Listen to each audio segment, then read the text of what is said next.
Have you heard experts in the field of weight loss saying that the GLP-1 drugs like Ozempic, Wegovy, Zepbound are forever drugs because once you go off, you're going to regain all that weight that you worked so hard to lose? Well, I'm not convinced that that's absolutely so. And I found 3 methods which are in development that I think will offer people a way around that, what otherwise seems inevitable outcome. I'm Dr. Gary Pepper, and I'm an endocrinologist for the past 30-plus years, and I've seen many weight loss strategies come and go. I will admit that the GLP-1 drugs are the best of the lot since the fen-phen fad in the 1990s. And the 3 methods that I have found are all very different from each other. One focuses directly on the stomach. One focuses on the appetite control systems in your brain. And the third is a unique approach to lifestyle modification. And the first method I wanted to discuss is something called DMR, or Duodenal Mucosal Resurfacing. Now, the duodenum is a part of the stomach that produces hormones that control your sense of appetite and fullness. When you're on a GLP-1 drug for long enough, that area of the stomach becomes dormant and weak. And if you're on the GLP-1 drugs for long enough, they become so weak that when you finally go off the medication, your body is unable to regulate the appetite functions normally, and that leaves you vulnerable to rapid weight regain. Well, in this procedure, the doctor places a tube through your mouth into your stomach. It's called endoscopy. And by running very hot fluid through the endoscopy, they're able to remove the lining of the duodenum, and that causes the body to remake the stomach lining that contains all of the hormone-producing cells, which are now functioning normally. And in a study that I found, which is recent, only of 3 months duration though, the outcome was very good. When they did the DMR procedure on people who had been on the GLP-1 drugs, they found that once they went off the medication, they were able to rapidly regain control of their appetite, and many of them continued to lose weight, in fact, and those who did regain weight regained much less than they would have normally without the intervention.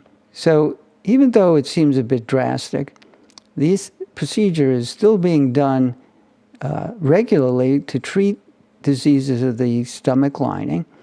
And what it will take is the FDA to approve the use of the DMR for weight regulation. What next? Now, the second approach that I found works quite differently, and it's called TMS, or Transcranial Magnetic Stimulation. And in this procedure, which is now being used to treat mood disorders like depression, the magnetic coils are placed against the head and used to stimulate areas that are thought to control appetite and sense of fullness.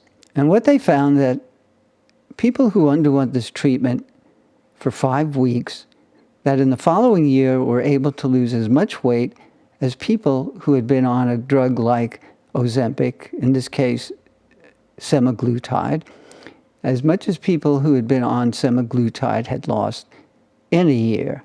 So that's quite an amazing result, if you ask me. And it really needs to be validated. But in this situation, the procedure is what we would call non-invasive. The coils that produce the magnetic field are placed against the head, and it's painless. And there does not appear to be any serious side effects. And what happens in this case is that the areas of the brain that produce hormones and chemicals that help control appetite, which have become dormant or weakened by the treatment with the GLP-1 medications, that they are able to recover and now make the hormones that protect you from regaining the weight. So we will keep a close watch on that. What's next? Now, the third method, which is something that could probably be adopted in the very near future, is a novel approach to lifestyle. And what they did was they employed a structured exercise regime, which consisted of both cardio and resistance training. And what the researchers found was that for those who could comply with the lifestyle modification 3 to 4 times a week for approximately half an hour, that in the year that followed, these individuals who had been on the GLP-1 drugs either did not regain weight, or if they did, they regained it much slower. So what we've learned is that people who regain the weight once they stop the GLP-1 drugs aren't necessarily doing so because they don't have control over their appetite and eating, but because the normal mechanisms by which we do control appetite and the sense of fullness have been weakened by the GLP-1 treatment, and they need an intervention like the ones that we just discussed to help get things back to normal so that people can continue their weight loss efforts. And if you want to learn more about this, you can check out my website, metabolism.com, which I've run for the past 25 years. You'll find plenty of information about this type of metabolic health from blogs, podcasts, and videos like this.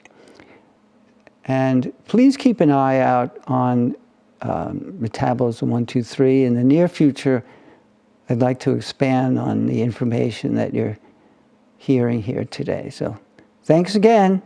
Take care.